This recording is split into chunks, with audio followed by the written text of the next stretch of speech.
톰슨은 생각했습니다. 그렇구나, 내가 지금까지 이곳에 살면서 진흙투성이의 땅바닥만 쳐다보고 살았구나. 그래서 원망하고 불평하고 사람 탓만 하며 살아왔구나. 그래서 내 인생을 하루하루 도적맞고 살아왔구나. 이제부터는 밤하늘에 빛나는 별을 바라보리라 생각을 바꾸었습니다. 그랬더니 지금까지 전혀 소망이 보이지 않던 그 환경 속에서 소망이 보이기 시작했습니다. 하루를 시작하는 걸음걸이가 달라지기 시작하고, 말투가 달라지고, 얼굴 표정이 달라지고, 그녀의 인생이 달라지기 시작한 것입니다. 지금까지 생각할 수 없었던 전혀 새로운 삶이 시작이 된 것입니다. 그녀는 나중에 이 사막 생활을 바탕으로 빛나는 성벽이라고 하는 유명한 작품을 쓰게 되었다는 이야기입니다. 여러분, 그렇습니다. 오늘도 우리가 사는 곳에는 어디에나 진흙투성이의 땅바닥은 있기 마련입니다. 그러나 우리가 사는 곳 어디에나 별은 빛나고 있습니다. 첩첩 산중에도 별은 빛나고 있고, 망망대해 바다 한복판에도 별은 빛나고 있고, 도시 한복판에도 별은 빛나고 있습니다. 지금 내가 서 있는 내 삶의 자리 위에도 별은 빛나고 있습니다. 중요한 것은 지금 내가 있는 이 환경, 이 자리에서 무엇을 바라보느냐 하는 것입니다. 나의 미래, 우리의 미래를 바라보는 방법은 두 가지가 있습니다. 첫 번째는 나의 지나온 과거, 현재의 나의 형편을 통해서 미래를 바라보는 것입니다. 우리의 지나온 삶의 연장선 위에서 미래를 바라보게 되면 별로 소망이 없습니다. 현재의 연장선 위에서 우리의 미래를 바라봐도 역시 그렇습니다. 그러나 여러분, 우리의 미래를 바라보는 또 한 가지 방법이 있습니다. 그것은 하나님의 말씀, 이 성경 말씀을 통해서 우리의 미래를 바라보는 것입니다. 하나님의 말씀은 나의 미래, 우리 가정의 미래, 우리 자녀의 미래에 대해서 무엇이라고 말씀하시는가? 놀라운 사실은 하나님의 말씀을 통해서 바라보면 소망이 있다는 것입니다. 꿈이 있다는 것입니다. 얼마든지 변화될 수 있다는 것입니다. 우리의 미래는 활짝 열려 있다는 것입니다. 예레미야 29장 11절 말씀에 보면 여호와의 말씀이니라, 너희를 향한 나의 생각을 내가 아나니 평안이요 재앙이 아니니라. 너희에게 미래와 희망을 주는 것이니라. 그렇게 말씀하셨어요. 놀라운 하나님의 은혜의 세계가 열려 있다는 것입니다. 하나님의 계획하신 우리의 미래는 활짝 열려 있다는 것입니다. 우리가 하나님의 말씀을 신뢰하고 순종의 발을 내딛으면 요단강은 갈라지고 여리고성은 무너지고 약속의 가나안 땅은 우리 것이 얼마든지 될 수 있다는 것입니다. 우리가 오늘 읽은 말씀도 바로 그런 말씀입니다.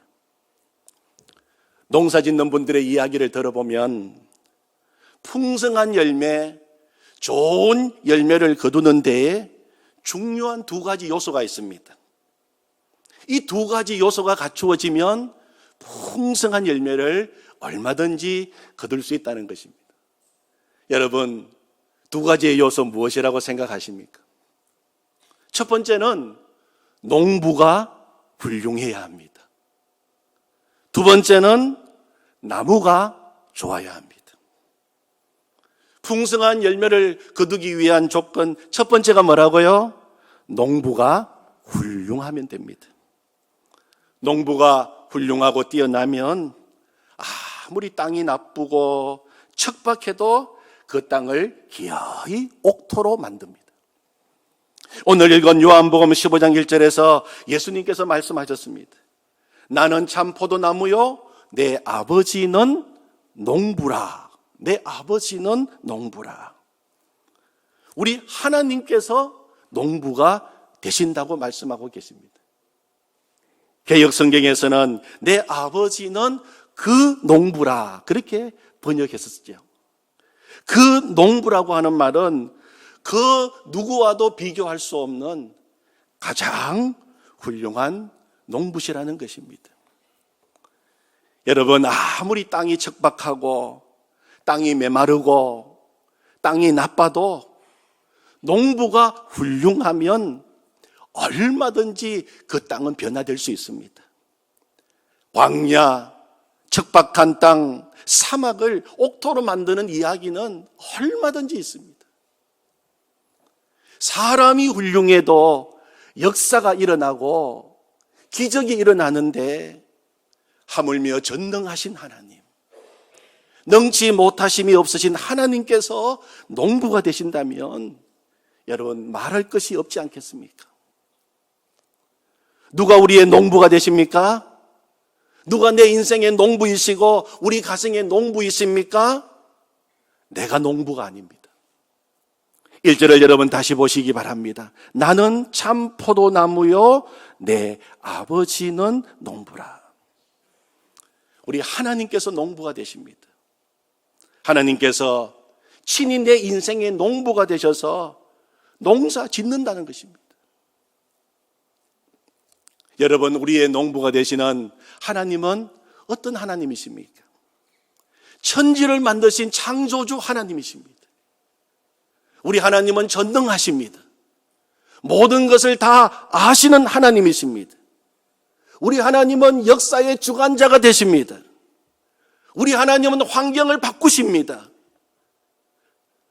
우리 하나님은 나라의 흥망성쇠, 인간의 생사화복을 주관하십니다.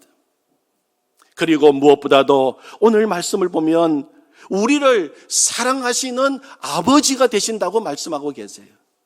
내 아버지는 그 농부라. 바로 그 하나님은 우리의 아버지가 되신다는 것입니다.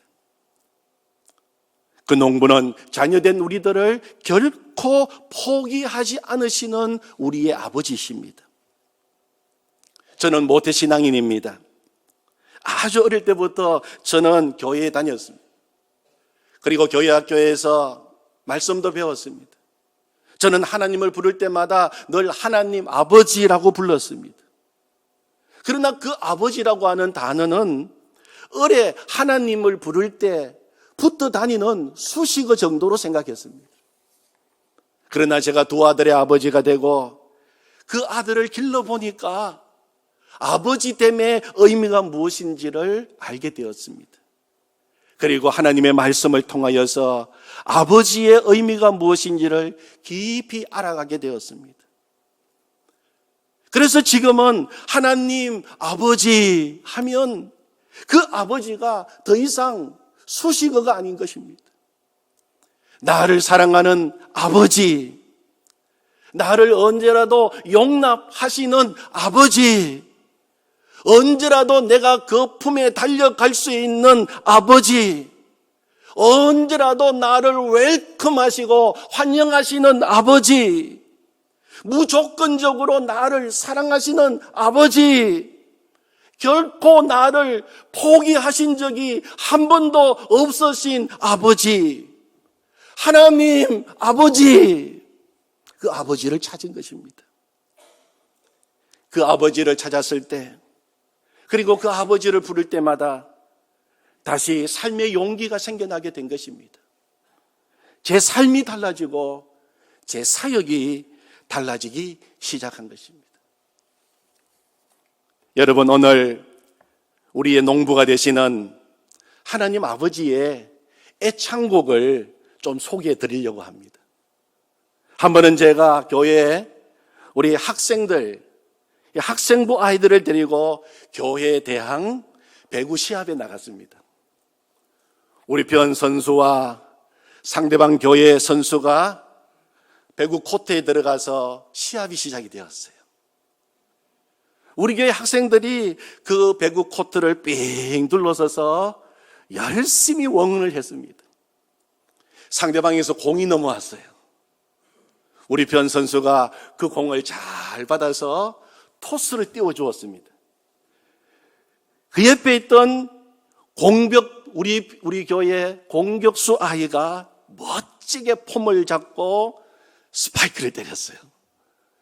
그런데 그만 그 공이 넘어가지 않고 네트에 걸려서 우리가 점수를 잃고 말았습니다. 그 스파이크를 때렸던 그 공격수 아이가 부끄러워서 고개를 푹 숙이고 있었습니다. 그때 그 코드를 삥 둘러서서 응원하고 있던 우리 교회 아이들이 그 고개를 숙이고 있는 선수를 향하여 응원가를 불러주는 것이었어요. 괜찮다 괜찮다 그거 깎고 먹하노 이럴 수도 있고 저럴 수도 있지 아깝다 괜찮다 괜찮다 그거 깎고 먹하노 이럴 수도 있고 저럴 수도 있지. 그때 하나님께서 제 마음에 들려주신 음성이 저게 내 애창곡이다 그런 마음을 주셨어요. 제 인생의 농부 되시는 하나님 아버지께서 제게 자주 불러주시는 노래입니다. 잘하려고 하다가 점수 잃고 낙심하고 주저앉고 있을 때마다 고개 숙이고 있는 나에게 가까이 다가오셔서 쓰러진 나를 다시 세워주시고 등을 두드려 주시면서 불러주시는 노래. 괜찮다 괜찮다 그것 갖고 뭐하노 이럴 수도 있고 저럴 수도 있지. 다시 일어나라고 말씀하시며 기어이 다시 일어나게 하시는 아버지 하나님이십니다. 하나님 아버지가 들려주시는 애창곡이 또 하나가 있어요. 힘내라 힘내라 힘 싸워서 이겨라. 사랑하는 성도 여러분, 오늘 이 시간 우리가 분명히 해야 합니다. 내가 내 인생의 농부가 아닙니다. 내가 우리 가정의 농부가 아닙니다. 내가 우리 자녀의 농부가 아닙니다. 누가 농부이십니까? 내 아버지가 농부가 되십니다. 하나님 아버지께서 내 인생에 우리 가정에 농부가 되심을 믿으시기를 바랍니다. 아멘. 여러분, 내가 농부면 별로 소망이 없습니다. 그러나 나의 한계를 뛰어넘으시는 하나님, 능력 많으신 하나님, 위대하신 하나님, 사막에 강을 내시는 하나님, 황무지를 기어이 옥토로 만드시는 하나님, 그리고 나의 아버지가 되시는 하나님, 그 하나님께서 농부가 되시기 때문에 풍성한 열매가 맺어지게 될 줄로 믿습니다. 풍성한 열매를 맺기 위한 첫 번째 조건 무엇이라고요? 농부가 훌륭하면 된다. 두 번째 또 한 가지는 나무가 좋아야 합니다. 예수님께서도 마태복음 7장 17절 18절에서 말씀하셨습니다. 이와 같이 좋은 나무마다 아름다운 열매를 맺고 못된 나무가 나쁜 열매를 맺나니 좋은 나무가 나쁜 열매를 맺을 수 없고 못된 나무가 아름다운 열매를 맺을 수 없느니라 말씀하셨어요. 좋은 나무에서 좋은 열매가 맺힙니다. 나무가 나쁘면 좋은 열매 거둘 수 없습니다. 여러분, 오늘 예수님이 친히 해주신 말씀에서 우리의 포도나무가 누구이십니까? 1절을 보시면 나는 참 포도나무요. 5절에서 나는 포도나무요 너희는 가지라. 그렇게 말씀하셨어요. 예수님이 우리의 포도나무가 되십니다. 예수님은 참 포도나무이십니다. 참 포도나무라고 하는 말은 극상품 포도나무, 가장 좋은 포도나무이십니다. 여러분, 그러므로 그 나무에 꼭 붙어 있기만 하면 얼마든지 좋은 열매를 풍성하게 맺을 수 있는 것입니다. 포도 열매는 가지 끝에 맺힙니다. 그러나 사실 가지의 힘으로 열매를 맺는 것이 아닙니다. 나무의 힘으로 가지 끝에 열매가 맺히게 되는 것입니다. 아무리 가지가 튼튼하고 멋이 있어 보여도 나무에 붙어 있지 않으면 열매를 맺을 수 없다고 예수님은 말씀하셨어요. 당연한 일이죠. 죽은 가지이기 때문입니다. 떨어진 가지이기 때문입니다. 말라버리는 것은 시간 문제입니다.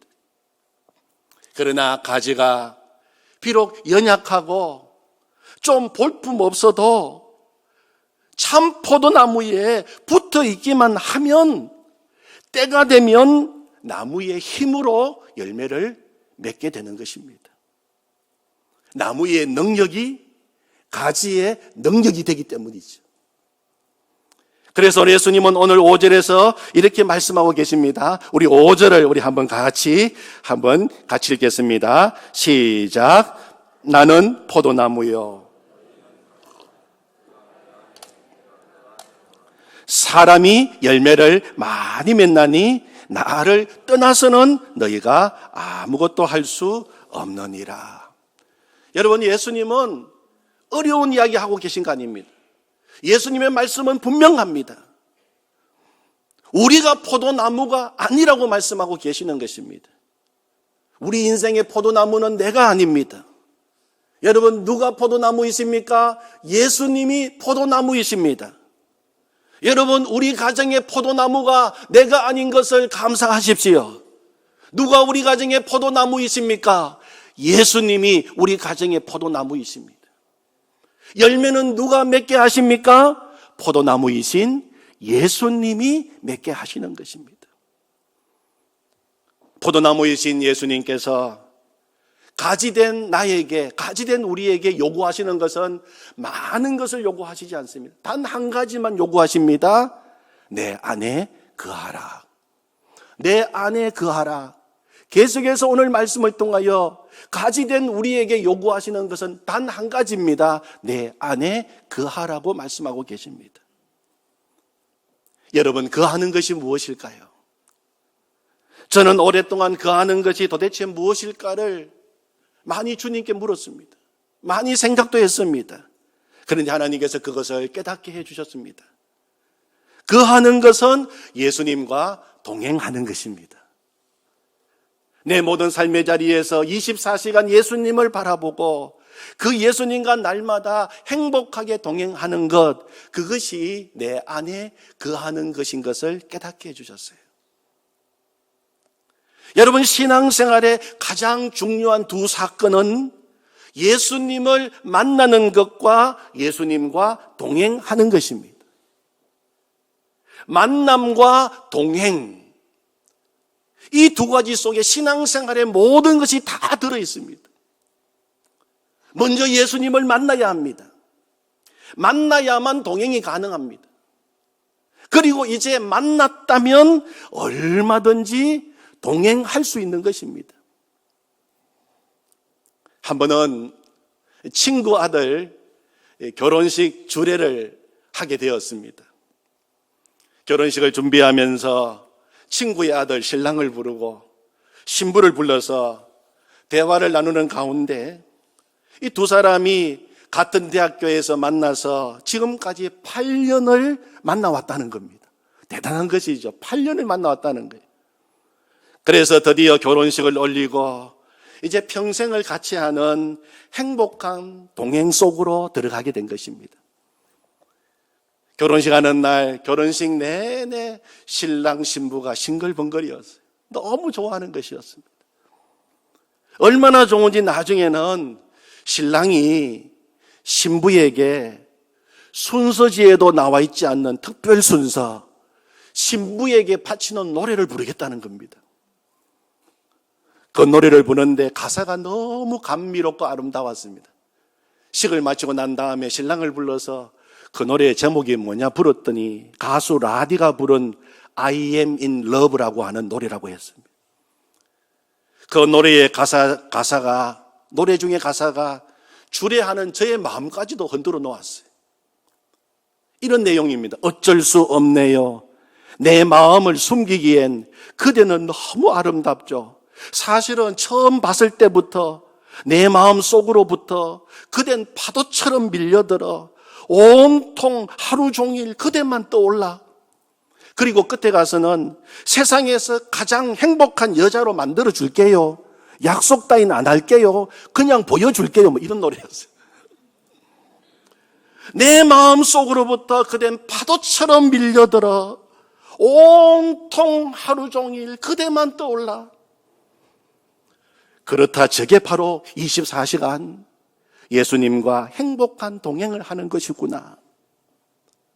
24시간 예수님과 행복한 동행을 다른 말로 하면 예수님과 결혼 생활을 시작하는 것이구나 하는 생각을 하게 되었어요. 여러분, 예수님과 나와의 관계도 그렇습니다. 처음에는 주님을 만났다가 그것이 만남으로만 끝나지 않고 이제는 행복한 동행으로 나아가는 것입니다. 8년을 만나도, 아니 20년을 만나도 그 만남이 귀하기는 귀하지만 만남은 만남입니다.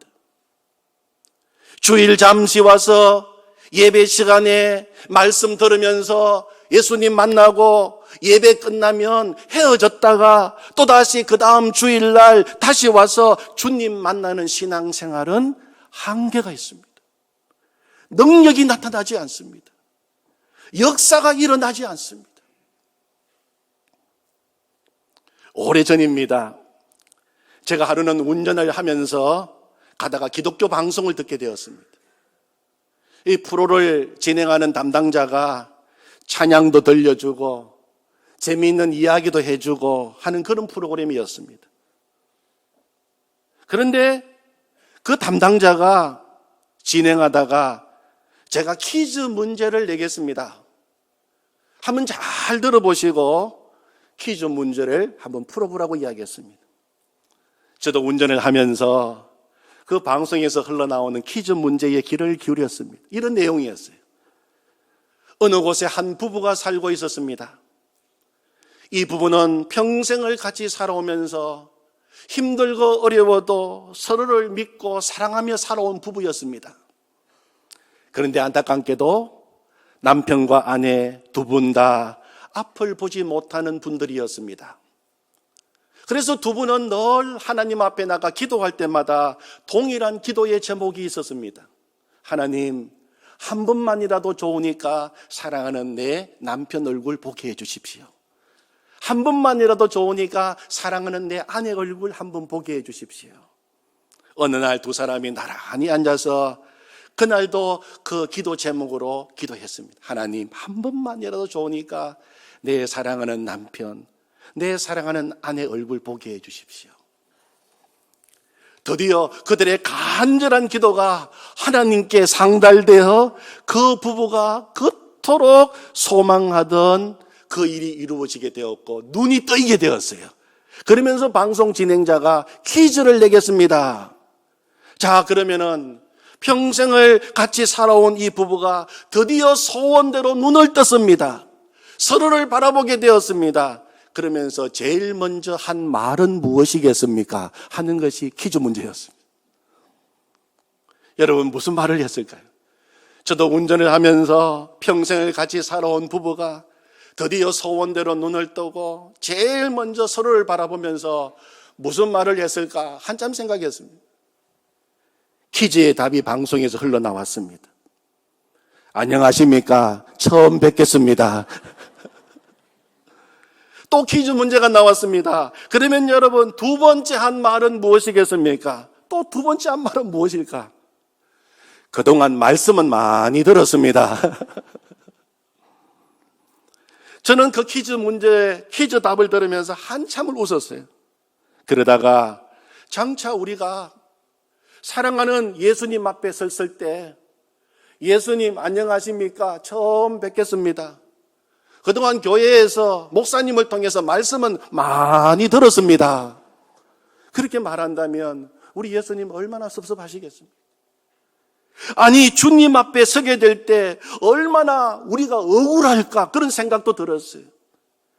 분명히 예수님은 우리와 동행하시는 임마누엘 주님이시고 24시간 결코 한순간도 나를 떠나지 아니하신 신실한 주님이시고, 그 주님과 동행하기만 하면 내 삶에 놀라운 성령의 열매가 맺어지게 되고 내 인생은 얼마든지 변화될 수 있는데, 그렇게 살지 못한 내 삶이 그때 가서야 비로소 깨달아진다면 얼마나 억울할까, 그렇게 생각해 보았습니다.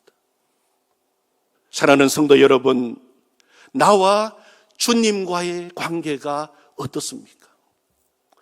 아직도 여전히 만남의 수준입니까? 오늘 또 예배 마치고 또 예수님과 또 헤어지는 것입니까?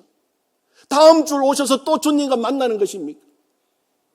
아니면 여기에서도 주님 만나지만 주님 손 붙들고 내 삶의 자리로 돌아가서 언제나 그 주님 바라보고 내 모든 삶의 시간 자리에서 주님과 동행하고 계십니까? 솔직하게 우리 자신을 돌아볼 필요가 있습니다.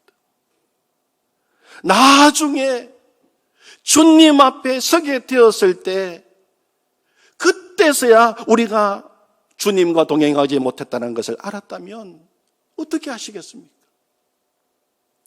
누가복음 2장에 보면 예수님의 부모 요셉과 마리아가 예수님을 잃어버리고 길을 가다가 다시 찾는 내용이 나옵니다. 유월절을 맞이하여 예수님의 가족들은 12살 된 예수님과 함께 예루살렘으로 갔습니다. 유월절 절기를 다 마쳤어요. 정성스럽게 유월절 절기를 다 지켰습니다. 그리고 이제 집으로 돌아가는 길이었습니다. 예수님이 보이지 않는 것을 나중에야 알게 되었어요. 누가복음 2장 43절 44절에 보면 그 날들을 마치고 돌아갈 때에 유월절 절기를 마치고, 우리로 말하면 예배 잘 드리고 이제 삶의 자리로 돌아가는 것입니다. 아이 예수는 예루살렘에 머무셨더라. 그 부모는 이를 알지 못하고 동행 중에 있는 줄로 생각하고 하루 길을 간 후 친족과 아는 자 중에서 찾되 찾지 못했습니다. 동행 중에 있는 줄로 생각하고, 여러분, 우리의 삶의 위기가 무엇입니까? 진짜 우리의 삶의 위기는 바로 이것입니다. 실상은 주님과 같이 가고 있지 않는데 주님과 지금 내가 같이 동행하고 있다고 착각하고 있는 것입니다. 여러분, 지금 예수님을 잃어버린 사람이 누굽니까? 다름 아닌 예수님의 부모입니다. 예수님을 잉태했던 마리아입니다. 다른 사람은 그렇다 치더라도 어떻게 마리아가 예수님을 잃어버릴 수가 있겠습니까? 여러분, 예수님의 어머니 마리아가 또 예수님의 아버지 요셉이 예수님을 잃어버렸다면 오랫동안 신앙생활했고 교회에서 이런 직분도 저런 직분도 맡았고 내가 주님과 잘 안다고 하는 사람들도 얼마든지 주님 잃어버리고 살 수 있다는 것을 말씀하고 있는 것입니다. 요셉과 마리아는 예수님을 잃어버리고 하룻길을 갔습니다. 예수님이 그들과 동행하고 있는 줄로만 알고 있었던 것입니다. 그러다가 나중에서야 동행하고 있는 줄 알았던 예수님이 그들 중에 없는 것을 알게 되었어요. 여러분, 그때 마리아와 요셉이 얼마나 당황했겠습니까? 당황한 그들은 다시 예루살렘으로 되돌아가 마침내 예수님을 찾는 이야기가 계속 이어지고 있습니다. 우리 인생의 최대 위기는 예수님과 동행하지 않는 것입니다. 신앙생활의 최대 위기도 예수님과 동행하지 않는 것입니다. 마치 내가 예수님과 동행하고 있다고 실제로 그렇게 살지 않으면서도 착각하고 사는 것입니다. 예수님과 동행하지 않는 인생, 간만큼 헛수고한 것입니다. 주님 없이 달려갔던 내 인생, 간만큼 인생 낭비한 것입니다. 여러분, 속지 마십시오. 사탄의 목적은 우리가 신앙생활을 못하게 하는 것이 아닙니다. 주님과 동행하지 못하게 만드는 것이 사탄의 목적입니다. 예배를 드리되 주님 바라보지 않고 주님 없이 예배 드리는 것입니다. 직분을 감당하되 주님 없이 주님과 동행하지 않는 직분자가 되게 하는 것입니다. 신앙생활을 하되 주님과 동행함 없이 신앙생활을 하도록 만드는 것이 사단의 목표입니다. 얼마든지 그렇게 할 수 있습니다. 그러면 비슷하니까 때로는 진짜보다 더 진짜처럼 보이도록 해서 속게 만드는 것입니다. 그러면 사단의 목적은 이루어지게 되는 것입니다. 그러므로 우리는 신앙생활하면서 늘 점검해야 될 것. 오늘 주님이 말씀하신 한 가지, 내 안에 거하라. 내가 오늘도 주님과 동행하고 있는가 하는 것입니다. 예수님과 동행하는 것은 한마디로 말하면 나는 죽고 이제는 예수님이 내 안에 주인 되셔서 계심을 날마다 고백하면서 그 예수님 바라보고 동행하는 삶을 이야기하는 것입니다. 저의 간증을 좀 나누도록 하겠습니다. 저는 지금부터 18년 전인 2001년 올해로 104년의 역사를 가진 대구 칠성교회 담임 목사로 부임을 했습니다. 위임식을 할 때 장로님이신 저희 장인 어른께서 커다란 액자를 저에게 선물로 보내셨습니다. 그 액자에는 아사교회생, 나아자, 죽을 사자, 교회, 살생자, 아사교회생, 내가 죽어야 교회가 산다 하는 5글자가 크다랗게 한문으로 적혀 있었습니다. 아니, 좋은 글귀도 얼마나 많은데 일치월장, 푸른 초장, 날로 부흥. 그런데 하필이면 아사교회생인가?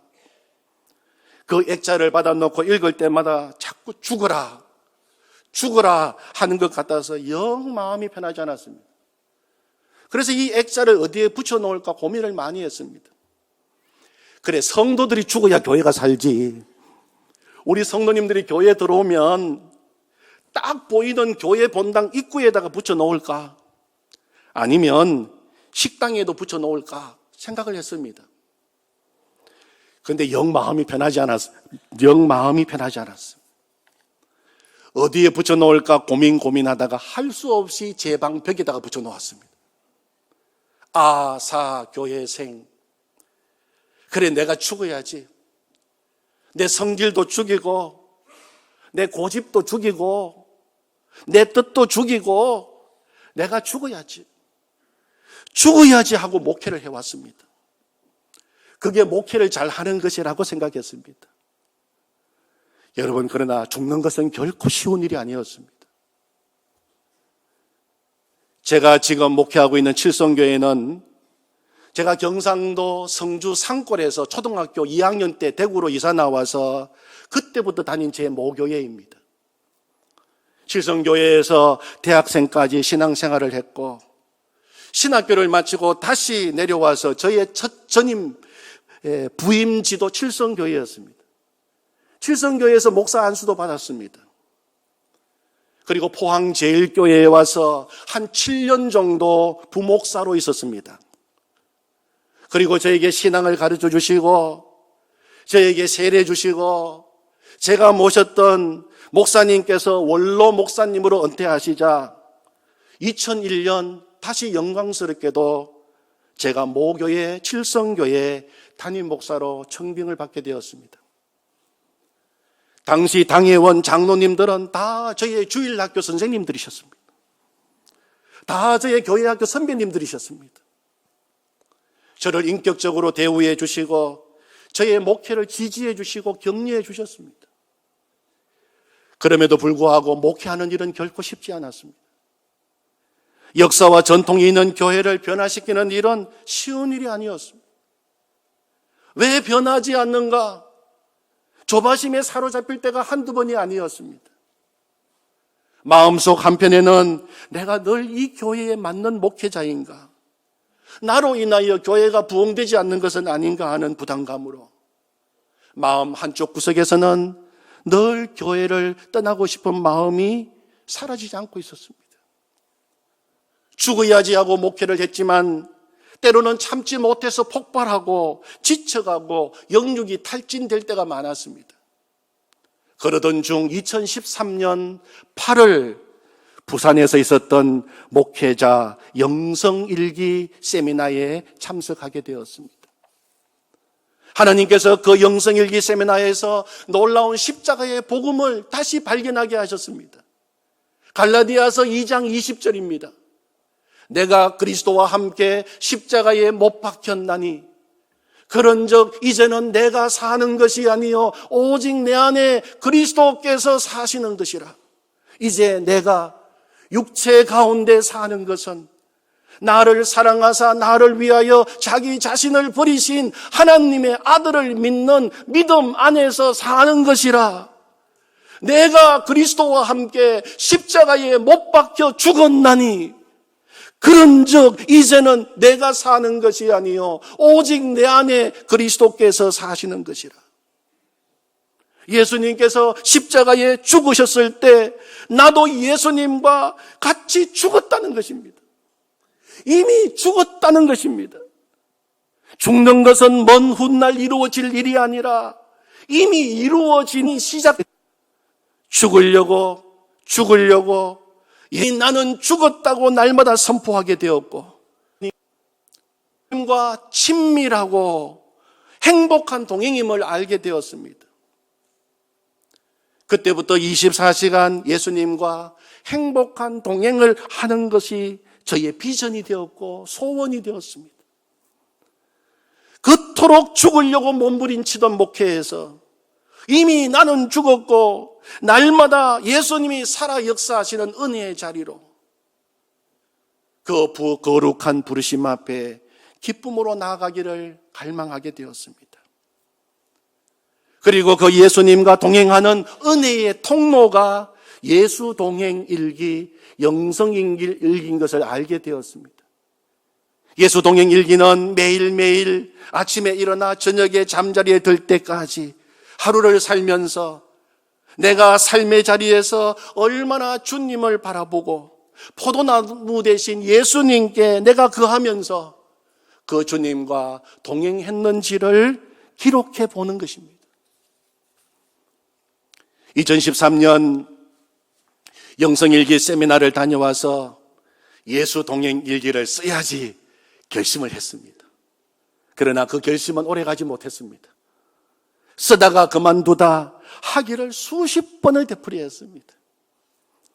2013년 8월 말 부산 번영로 교회에서 있었던 영성일기 세미나에 참석하고 저의 첫 번째 예수 동행 일기를 2013년 8월 31일 0시 23분에 이렇게 썼습니다. 제목 처음 쓰는 일기. 예수님 사랑합니다. 영성일기 씁니다. 감사합니다. 앞으로 계속 쓸 수 있도록 도와주세요. 예수님이 좋습니다. 자려고 합니다. 예수님 굿나잇. 크크크. 이것이 제 첫 번째 일기였어요. 그때 제 일기에다가 나눔방 조장이셨던 부산 번영로 교회 담임 목사이신 주임백 목사님께서 이렇게 댓글을 다셨습니다. 환영합니다. 언제나 주님이십니다. 그리고 제가 그 다음날 9월 1일, 6일, 10일, 12일 총 5번의 일기를 쓰고 그만두었습니다. 그리고 그 다음 일기는 1년을 건너뛰었습니다. 1년 동안 영성일기 쓰지 않았습니다. 그러다가 건 1년이 지난 2014년 8월 3일 다시 일기를 썼습니다. 우리 교회에서 예수님의 사람 제자 훈련을 하면서 교회 이름을 따서 칠성교회 세븐스타맨이라고 하는 나눔방을 만들고 다시 일기를 쓰기 시작했습니다. 그날 일기입니다. 제목, 다시 영성일기를 시작하며 영성일기를 다시 쓴다. 예수님의 사람 남자방과 같이 쓰게 되어 기쁘다. 같이 믿음의 여정을 걸어가는 것은 기쁜 일이다. 혼자이면 쉽게 포기할 수 있어도 같이 하면 서로에게 용기와 힘이 되리라. 그때 제 일기에다가 아멘 댓글을 다신 분이 바로 방장 주인백 목사님이셨습니다. 그런데 8월 3일부터 24일까지 10번의 일기를 쓰고 다시 중단했습니다. 그리고 6개월을 쉬었습니다. 그리고 2015년 3월 2일 6개월 만에 다시 일기를 썼습니다. 그날 영성일기 제목이 작심 3일의 은혜입니다. 제가 제목은 잘 붙였어요. 작심 3일의 은혜. 다시 영성일기를 씁니다. 작심 3일의 삶을 살아도 또 기다려주시고 언제라도 돌아오면 먼저 달려와 품어주시는 아버지가 계셔서 감사합니다. 그런 영성일기 방이 있어서 행복합니다. 이제 집 나가지 않겠습니다. 그렇게 제가 일기 그때 적었어요. 이런 또 저의 일기에다가 방장이신 주인백 목사님은 돌아온 탕자를 향하여 먼저 달려오셔서 이런 댓글을 달아주셨습니다. 환영합니다. 5번 쓰고 1년 쉬고 10번 쓰고 6개월 쉬고 이랬던 제가 여러분들에게 제가 정말 자랑하고 싶어요. 너무 기쁜 소식을 전하고 싶어요. 제 이름으로 책이 출판되었습니다. 제목이 예수님과 행복한 동행 영성일기 한화섭 지음 책이 나왔어요. 2013년 8월 31일 첫 일기부터 시작해서 2016년 8월 29일까지 3년 동안 쓴 영성일기가 이렇게 두꺼운 책이 되어서 인쇄되어 나온 것입니다. 제가 쓴 일기를 다시 보면서 정말 꿈만 같습니다. 정말 일기를 읽어보면 그때 감동이 더 깊은 감동으로 되살아납니다. 정말 예수 동행 일기는 은혜를 담는 그릇입니다. 여러분, 제가 쓴 예수 동행 일기가 책으로 나오더니 너무 좋아서 우리 성도들에게도 자랑했습니다. 우리 성도들이 대출 안 되느냐고 물어보셨습니다. 정말 은혜 중에 은혜입니다. 그 뒤로 2016년 이 책이 나온 그 이후로 어제까지 쓴 일기를 책으로 만든다면 서너 권의 책이 더 나와야 됩니다. 정말 기적 같은 일이 이루어졌고 계속 제 삶 속에서 이루어지고 있습니다. 그리고 이번에 예수 동행 파트너스 교회로 이 시드니까지 와서 이런 간증을 하게 된 것입니다. 예수 동행 일기, 영성 일기는 제 삶을 송두리째 바꾸어 놓았습니다. 제 신앙이 달라졌습니다. 제 인생이 달라졌습니다. 제 목회가 달라졌습니다. 처음에는 예수님과 24시간 행복한 동행, 너무 낯설은 구호처럼 다가왔는데 지금은 제 삶이 되었습니다. 이제는 예수님과 동행하는 삶이 무엇인지를 체험하면서 누리면서 살고 있습니다. 저는 이전으로 결코 돌아가고 싶지 않습니다. 지금이 너무 행복합니다. 지금이 너무 좋습니다. 사랑하는 성도 여러분, 하나님 아버지는 내 인생의 농부이십니다. 하나님이 지금도 내 인생 가운데 농사 짓고 계십니다. 그래서 소망이 있는 것입니다. 예수님은 참 포도나무이십니다. 우리가 오직 주님 바라보고 주님과 동행할 때 풍성한 열매가 맺히게 될 줄로 믿습니다. 여러분, 이번에 계속해서 집회가 이어지고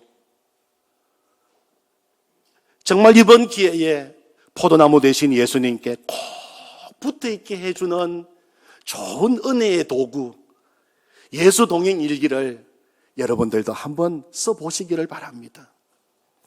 예수님과 동행하는 삶, 그래서 풍성한 열매를 날마다 맺어가는 삶을 사시기를 축원합니다. 아멘. 하나님 감사합니다.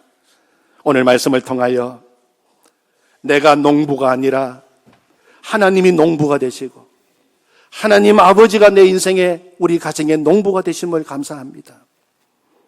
내가 포도나무가 아니라 예수님이 참 포도나무이시고 우리는 거기에 붙어있는 가지라고 말씀해 주셔서 감사합니다. 예수님을 통하여 제사함받고 구원받은 우리들이 이제부터는 오직 한 가지만 하면 된다고 말씀해 주셨습니다. 내 안에 거하라. 주님 안에 거하기를 소망합니다. 주님께 붙어 있어 예수 능력 내 능력, 예수 생명 내 생명, 예수 강함 내 강함, 예수 행복 내 행복, 날마다 예수 그리스도 안에서 풍성한 열매를 맺는 삶을 살게 하여 주시옵소서. 예수님의 이름으로 기도하옵나이다. 아멘.